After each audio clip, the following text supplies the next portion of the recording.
পাঁচ ব্যাংকের গ্রাহকদের মধ্যে সবচেয়ে বেশি ভোগান্তি শিকার হচ্ছেন এফডিআর বা ডিপিএস এর গ্রাহকরা। সাধারণ সেভিংস হিসাবধারীদের তুলনায় এই দুই শ্রেণীর গ্রাহকদের আর্থিক ক্ষতির পরিমাণ বেশি বলে অভিযোগ উঠেছে। সাধারণ সেভিংস হিসাবে অধিকাংশ মানুষের জমার পরিমাণ তুলনামূলকভাবে কম হয়ে থাকে।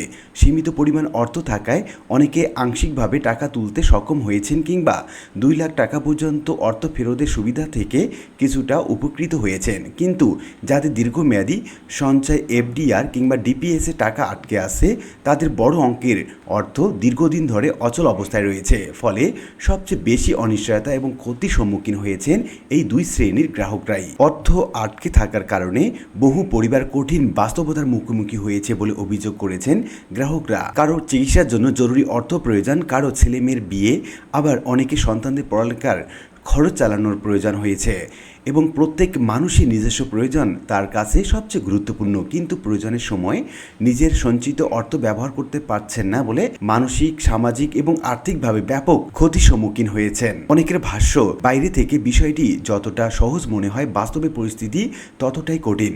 দূর থেকে অনেকেই বলতে পারেন এখন না হয় পরে দেবে, কিন্তু যাদের অর্থ আটকে আছে তারাই জানেন দীর্ঘদিন অর্থ না পাওয়ার কষ্ট কতটা গভীর। গ্রাহকদের অভিযোগ, যেসব এফডিআর এর মেয়াদ ইতিমধ্যে শেষ হয়েছে সেসব গ্রাহকের অর্থ উত্তোলন করা যাচ্ছে না। বিষয়টি অনেকে আগে থেকে জানতেন, কিন্তু নতুন করে আরেকটি সমস্যা দেখা দিয়েছে বলে দাবি করা হচ্ছে।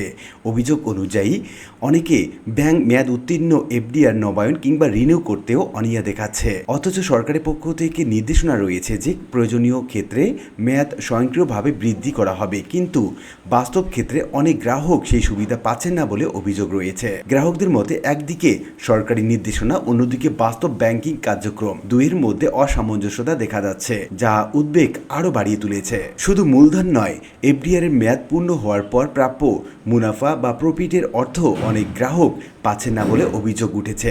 অনেক গ্রাহক জানিয়েছেন তারা মূল অর্থ দাবি করছেন না, কেবল মেয়াদ শেষে প্রাপ্য লাভের যে অংশটি সেটা তুলতে চাইছেন, কিন্তু সেই অর্থ অনেক ক্ষেত্রে দেয়া হচ্ছে না বলে অভিযোগ রয়েছে। গ্রাহকদের প্রশ্ন, যদি মূল আমানত এখনই পরিশোধ করা সম্ভব না হয় তাহলে অন্তত মেয়াদ পূর্তির লাভের অংশ কেন দেয়া হবে না? অভিযোগকারীদের দাবি, বাংলাদেশ ব্যাংক থেকে স্পষ্টভাবে জানানো হয়েছিল যে 2026 সালে 1 জানুয়ারি থেকে যেসব এফডিআর এর মেয়াদ শেষ হবে এবং যেগুলো নবায়ন করা হবে সেইগুলোর ক্ষেত্রে প্রাপ্য মুনাফা পরিশোধ করতে হবে। তাদের অভিযোগ, বাস্তবে অনেক ক্ষেত্রে সেই নির্দেশনা যথাযথভাবে অনুসরণ করা হচ্ছে না, ফলে সাধারণ বিনিয়োগকারীরা ক্ষতির মুখে পড়েছেন এবং আর্থিক অনিশ্চয়তায় দিন কাটাচ্ছেন। ভুক্তভোগীদের দাবি, যাদের প্রাপ্য লাভের অংশ রয়েছে তা দ্রুত পরিশোধ করা হোক। একই সঙ্গে যেসব এফডিআর এর মেয়াদ বৃদ্ধি প্রয়োজন সেগুলো যথাযথভাবে নবায়ন করা হোক। পরবর্তী সময়ে বাংলাদেশ ব্যাংক যে নীতিগত সিদ্ধান্ত নেবে সেটি অনুযায়ী কার্যক্রম পরিচালনা করা যেতে পারে, তবে ততদিন পর্যন্ত গ্রাহকদের ন্যায্য অধিকার নিশ্চিত করার আহ্বান জানিয়েছেন এই গ্রাহকরা। বিভিন্ন এলাকার গ্রাহকদের সঙ্গে কথা বলে জানা গেছে অনেকে বছরের পর বছর কষ্ট করে সঞ্চয় করে এফডিআর বা ডিপিএস এ অর্থ রেখেছিলেন ভবিষ্যতে নিরাপত্তার কথা ভেবে। একজন অবসরপ্রাপ্ত চাকরিজীবী বলেন, অবসরের পর মাসিক খরচ চালাতে তিনি এফডিআর এর মুনাফার উপর নির্ভর করতেন।